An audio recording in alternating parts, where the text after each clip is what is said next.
Ne buona non insinade.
Yenyewe na passport.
Njengamanje unobhala udeputy unobhala wethu uphume ema-respect angithi ushilo. Yebo.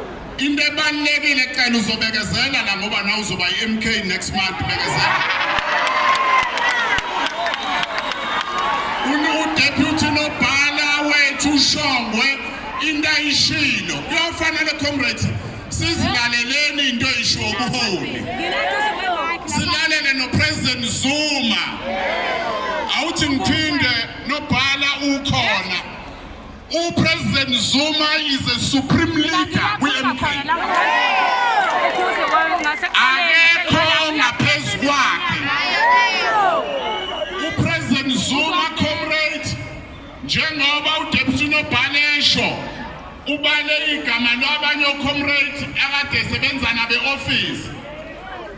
Ungamlandeli ucomrade okuthiwa umuholi umlandele njengesiqu oku-national uzomtshela ukuthi ngani ngoba uzoxoshwa kusasa esesukwe yimikhuba yaka-ANC uzolandela bani. Awuthi ngiphinde udeputy unobhalela deputy unobhala umuntu olandelwayo uthe uPresident Zuma. Namanje uthi uPresident Zuma kuphela ubaba uShongwe olandelwayo siyezwana. Ngoba ubaba uShongwe besebenza noKhumalo, laleleni kahle lento. uKhumalo wasevukwa imkhuba yakhe yokweba waxoshwa. Ayikho nje into okufuna siyisabe la comrade ngoba ukliye ushongo uyicacisile. Uma wena unomuntu wakho obunational uma esaxoshwa uzosala nobani ngoba uzohlupha thina umkhovu ongenamnikazi. Uzobuya la uzoxaka thina kade uthi wena nabantu bakho. Uma ngabe kwi-province unabangani bakho nabake kwi-province ke sebeyaxoshwa uZuma usele nobanika wena ngoba washayela ngesipikili la wasika ulimi umkhovu womuntu.